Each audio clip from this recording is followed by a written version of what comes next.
Seja um pastor reformado, parte 03, dia 20 de novembro de 2024.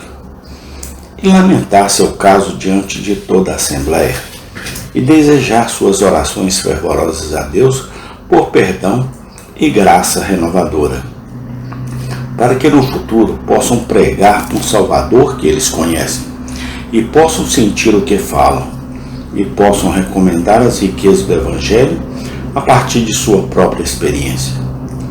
Ai de mim!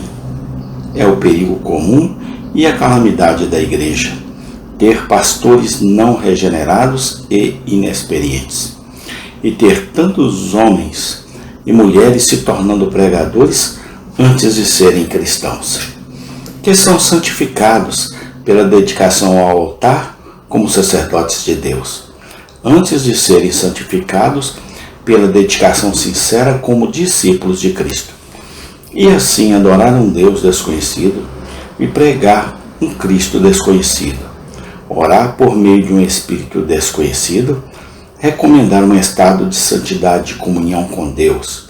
É uma glória e uma felicidade que são todas desconhecidas, e provavelmente serão desconhecidas para eles para sempre. É provável que ele seja apenas um pregador sem coração, que não tenha o Cristo e a graça que ele prega em seu coração. Que todos os nossos estudantes em nossas universidades considerem bem isso. Que negócio ruim é para eles mesmos gastar seu tempo em adquirir algum pequeno conhecimento das obras de Deus e de algum desses nomes que as línguas divididas das nações lhes impuseram, e não conhecer o próprio Deus, nem exaltá-lo em seus corações, nem estar familiarizado com aquela única obra renovadora que deveria fazê-los felizes. Salmo 39, 6. Eles apenas andam em uma aparência vã e passam suas vidas como homens e mulheres sonhadores, enquanto ocupam suas inteligências e línguas com abundância de nomes e noções, e são estranhos a Deus e à vida dos santos. Se Deus os despertar por sua graça salvadora, eles terão cogitações e emprego muito mais sérios do que seus estudos e disputas não santificados, que confessarão que antes apenas sonhavam. Um mundo de negócios que eles fazem para si mesmos sobre nada, enquanto são estranhos obstinados ao ser primitivo, independente e necessário, que é tudo em todos. Nada pode ser corretamente conhecido se Deus não for conhecido. Nem qualquer estudo é bem administrado, nem para qualquer grande propósito, se Deus não for estudado. Sabemos pouco da criatura, até que a conheçamos como ela está relacionada ao Criador.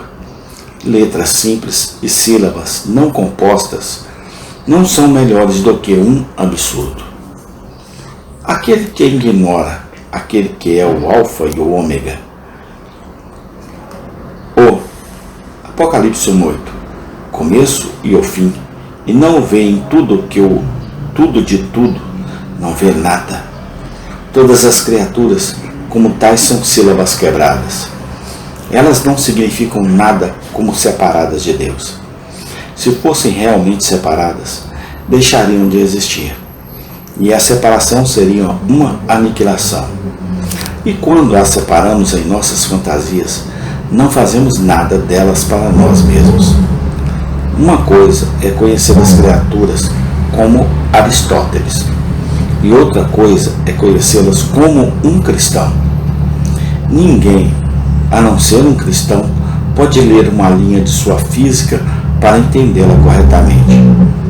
É um estado elevado e excelente, e de maior utilidade do que muitos imaginam, mas é a menor parte dele que Aristóteles pode nos ensinar. Quando o homem foi feito perfeito e colocado em um mundo perfeito, onde todas as coisas estavam em perfeita ordem, toda a criação era então o livro do homem, no qual ele deveria ler a natureza e a vontade de seu Criador. Cada criatura tinha um nome de Deus, tão legivelmente gravado nela, que o homem poderia correr e lê-lo. Ele não podia abrir os olhos, mas podia ver alguma imagem de Deus, mas em nenhum lugar tão plena e viva quanto em si mesmo. Era, portanto, seu trabalho estudar todo o volume da natureza, mas primeiro e principalmente estudar a si mesmo. Se o homem e a mulher tivessem permanecido neste curso, ele teria continuado e aumentado no conhecimento de Deus e de si mesmo. Mas quando ele conheceu e amou a criatura e a si mesmo em um caminho de separação de Deus, ele perdeu o conhecimento, tanto da criatura quanto do Criador, tanto quanto poderia embelezar e valer o nome do conhecimento. Em vez disso, ele obteve o conhecimento infeliz que ele afetou. Até mesmo as noções vazias e o conhecimento fantástico da criatura e de si mesmo. Assim separados, e assim aquele que viveu para o Criador, e sobre ele agora vive para e sobre as outras criaturas, e sobre si mesmo. E assim todo homem em Salmo 39:5, seu melhor estado, tanto oculto quanto o analfabeto, e completamente vaidade. Certamente todo homem anda em vão.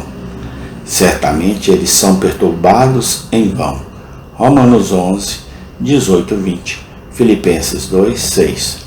Também deve ser bem observado que assim como Deus não deixou de lado a relação de um Criador ao se tornar nosso Redentor, nem o direito de sua propriedade e governo. Amém. Tem continuação. Obrigado a Deus, porque até que o Senhor tem nos ajudado, o Senhor tem nos abençoado em tudo. Louvado seja teu santo nome.